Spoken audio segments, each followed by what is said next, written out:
In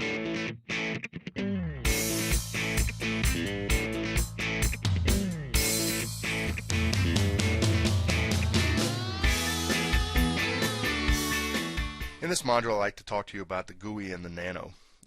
Basically, I'm going to walk you through how to navigate through the screens and give you a basic understanding of how the unit operates. For some of you that have the Nano installed, if you walk up to the console, the screen might be dark.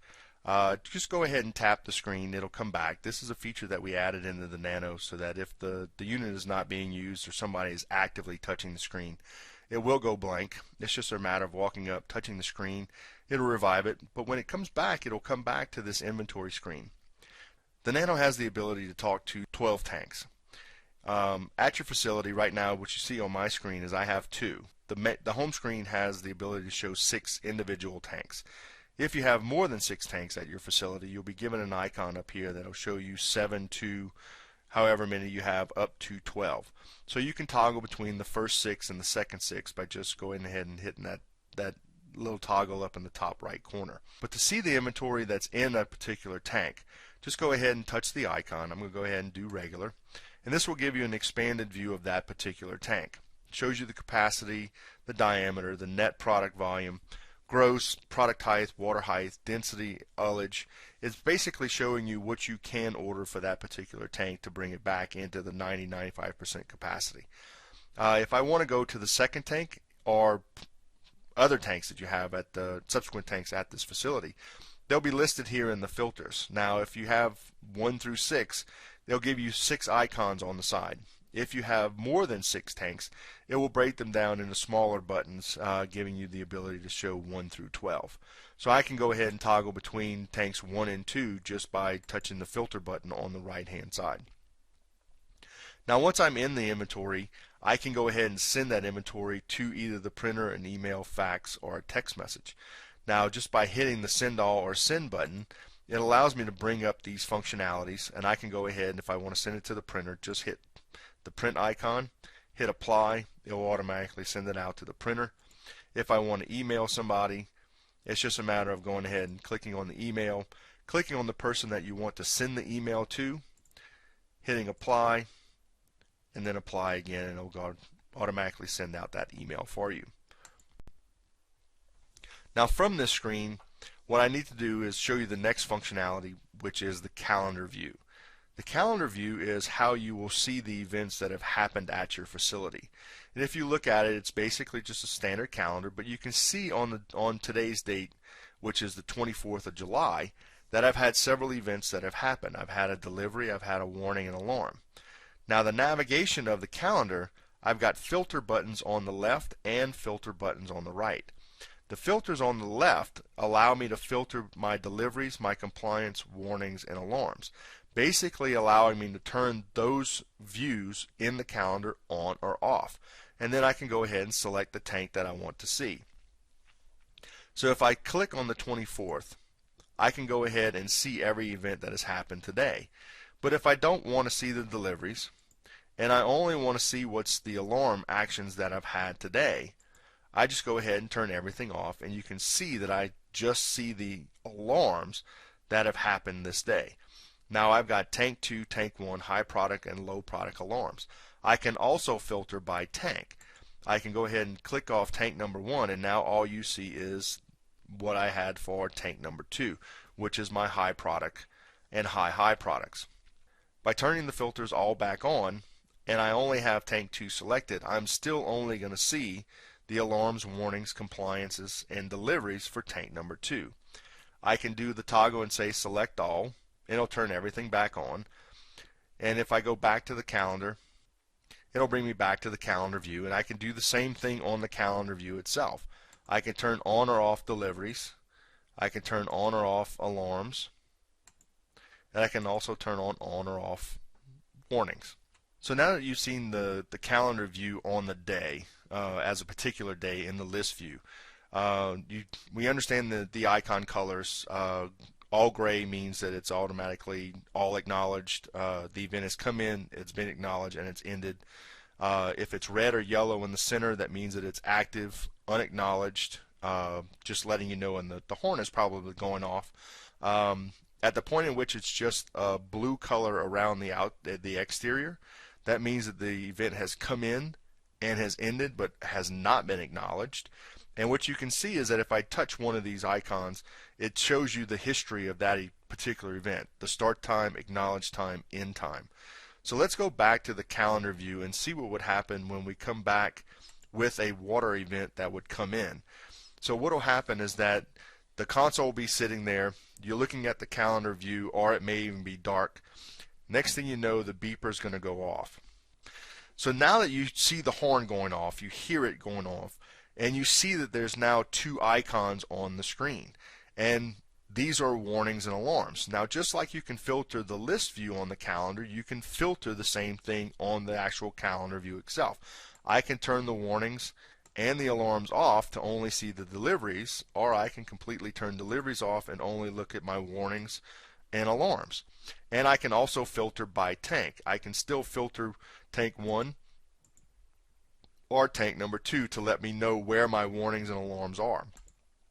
So let's go ahead, and I've got an active alarm. Now, a warning is just that. I've got a warning. Warning can be a high water, but not high water in a tank. Once you reach the alarm point, which is the high point, that's where you have this active button down here. I can go ahead and hit that button. It brings me to that event, and I can go ahead and acknowledge it. So you see that it's registered the start time and the acknowledged time, but it hasn't ended yet because that product or that high water event is still active in the system. So we'll come back to the calendar view, go back to the date, and now you see that I've got a high water. And you remember what I was telling you about the icon colors. You can see that now it's actually gone with a red border around it. It's telling you that it is still active, but it's been acknowledged. If I acknowledge this event, you'll see that the unit will actually go ahead and tell me that the start time, acknowledged time, but the end time is still there. Go back, and now the icon color has changed. If we see the event has cleared, they'll automatically go to a gray status and let you know that the event has been entered, it's been acknowledged, and that the event is now either cleared, either having somebody come out and remove the water from the tank, or it could have been where during a delivery the bottom float has bobbled just a little bit and has created an event. In any case, you'll actually see these events clear just by going off the screen to your inventory screen and then back to the calendar. And you can see how they actually changing color on the calendar view. And your active count is now back to 0. Now the calendar view and the list view are just that. Calendars I can move back and forth within time, seeing the actual calendar of events. And this is designed to be able to give you the ability to be able to sort or actually filter out what you see on the screen. The list view is just a list of chronological events that have happened for that particular month. They're in timestamp order. They're in no particular event order, but they are in timestamp order. So you'd see your deliveries, your high water, high water, invalid fuel height, any type of event that has happened. They are in chronological order of time of event. I can still filter just like you would in the regular calendar view, just by coming in, turning off my filters for deliveries, my warnings, alarms. Same thing, I can do that. This is done in a list view and not in a calendar view. The calendar is designed to be able to bring you to a specific date and give you the list of events that happened that date. The list view is strictly everything that has happened within that calendar month. So now that you see the calendar view again, you can see that I've had a delivery on the 24th and the 25th, but I've also had warnings and alarms on each one of the days. The only icon that I'm not able to show you right now is the compliance icon, and that would be a check mark that would show up right here in this space on the day. And this is when you're running a static point 2 test at the location, and it's either passed, failed, or it's inconclusive. You will see the color coding of the checkbox.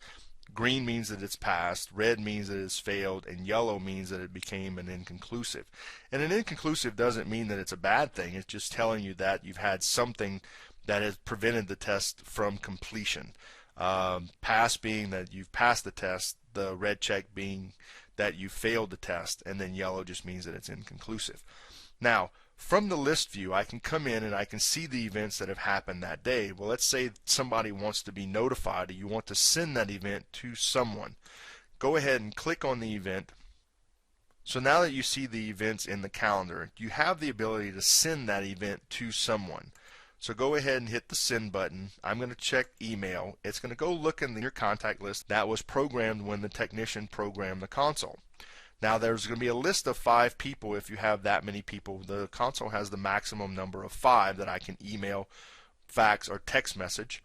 But I can send the print event to any printer that's connected to the console. So I'm going to go ahead and check the box next to the person that I want to send the email to, hit apply, and then hit apply again. And basically what it's going to do, it's going to send all of these sensor status events out via email to that particular person. So let's go ahead and look at the Reports tab. Now, underneath the Reports tab, you have the ability to print, email, fax, or text message a report from the Nano. And I can do a saved inventory report, delivery report, my active alarm count, reconciliation, and auto calibration status. Now, the saved inventory is something that the technician would have set up for you already underneath the Settings tab. This is just the ability to be able to send those reports from the Nano to someone, but the settings are done by the technician. So before the technician leaves, make sure that you give him the information that he needs to program into the saved inventory if you want to use this particular function. So if I look at my saved inventory, I can go ahead and create a report. And if I want that report to be sent out daily, weekly, or monthly, I go ahead and select daily. I want to start this tomorrow. I'm going to go ahead and hit set. My end time, I'm just going to go ahead and put it out as far as I can. Let's say 2021. Go ahead and hit set.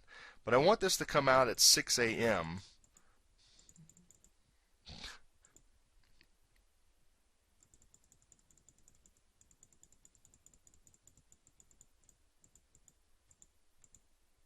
Go ahead and hit set, and I can set it to go to the printer as well as to the email.